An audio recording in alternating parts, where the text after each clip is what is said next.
Guys, welcome back to installment 2 of Artwork with the GOAT.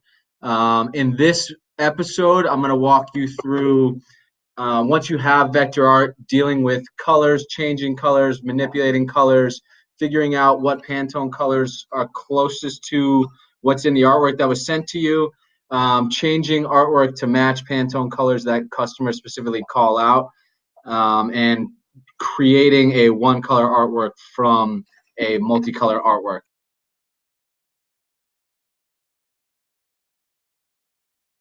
All right, so I'm going to walk you through some ways to go ahead and select particular colors. I'm going to work with this West Coast Classic logo. It's a 4-color logo here, and you can see that it's all sort of grouped together, and there are a bunch of layers here. And when that happens, it becomes difficult to grab particular colors. So this sounds very elementary, but normally what I'll do is I'll just double click on the color I'm trying to get to until it appears down here in the lower left. That's when I'll know I have the correct color. So I'm going to start here with the red, right? So let's just see, I'm double clicking into the red. I'm double clicking into the red, still going here, still double clicking until bam. Now you see down here in the lower left, I have the red selected and I can sort of manipulate this red piece. If I want to grab the other red piece now, I'll hold shift and click on the red here, and now I have the whole red piece that I can kind of move around. So from here, what I can do is I'll go to window, I'll open the swatches window, and I can mess around here with the red. I can change this color. I can go make it green. I can do, make it yellow, whatever I want to do here.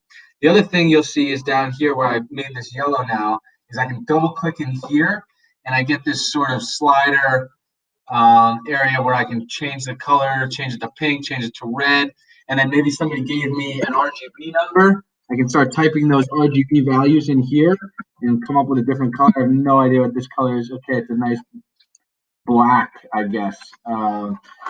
So the other thing you'll notice down here in the lower left is this struck out sort of half square. And what this is this is the outline of the artwork. So once I have this selected and I click on here, it brings it to the forefront, meaning I'm now manipulating the outline. You see how this changes back and forth? So now I can put a yellow outline on it, right? I can put a pink outline on it, and you'll see it here. So that's another one of those things that you can sort of manipulate using this. I'm going to go all the way back here and reset this to show you another way to call out particular colors. That might be much easier for you. So say you want the red, right? You want to pick all that red. This tool right here in the upper left is called the Magic Wand tool. If you take the Magic Wand tool and click it and click on the red, it's going to grab everything that is similar to that color. Now be careful when you have two very similar colors because it might grab them both. It's just that's very close in shade. So if I want to take that red with the magic wand, I just click on it and now I have, the thing I can do is, let's just say I want all the white. I take the magic wand and I click the white and now I have all the white selected. So those are the two main ways that I use to select colors. There's probably other ways, but I've never used them. So these are the two that I'm showing you now.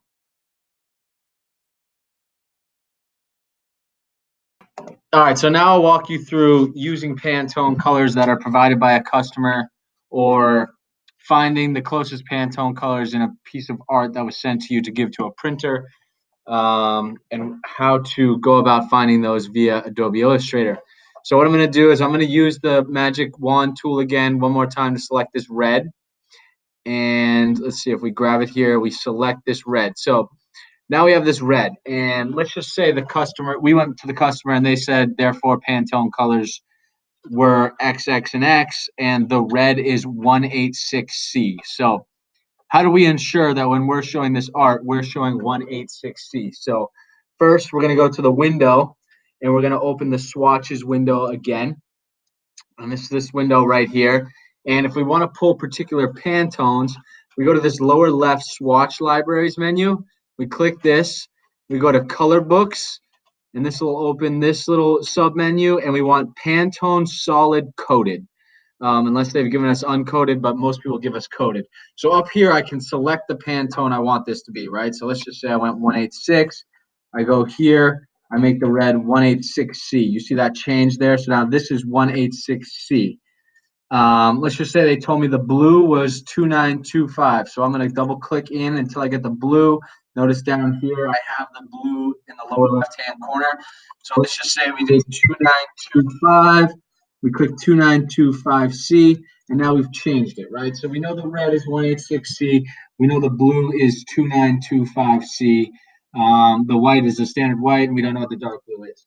So now let's say somebody came to us and we had to give Pantone colors to the printer to match for this art. Always, always, always go to the client and ask what their Pantone colors are. Because this is not an exact science, and all computers will give you a different read. It's a way to do it if the customer doesn't know what their Pantone colors are or has no idea what a Pantone color is. Always sanity check these with a Pantone book, but this is one way to find Pantone colors when you get standard art. So I'm going to go back to original red and original blue here, right? So if I select this art, I'm going to hit Control A and select everything. So now I have everything in here selected, including the background. So I go Edit, Edit Colors, Recolor Artwork. Okay, so this brings up this menu that shows the colors we have. We have the light blue here, we have the dark blue here, we have this red, and then we have white. And the black is obviously the background, so we don't need that one. So now we're going to find out what the Pantone colors are. So we're going to navigate to this little checkered box here, and we're going to go to Color Books, Pantone Solid Coated. So now we select Pantone Solid Coated, so the computer knows that it's matching those colors to the closest coated Pantone color. So now we double click in this little swatch here. We double click, we get this. This menu here shows us that the computer thinks the closest match is 297C for light blue. So if we were putting this in the system, we'd say 297C. This dark blue, we double click here, it says is 7463C. And then the red, if we double click here, is 1787C. So to walk you through how I did that again, let's do Control A, select the whole entire piece of artwork. We go Edit, Edit Colors, Recolor Artwork, and we make sure down here we're selecting Color Books, Pantone Solid Coated, and then we double click into the colors and it will best match that. Again, make sure that you always ask the client if they have specific Pantone colors, because this process is not an exact science and most computers will give different readings based on their settings.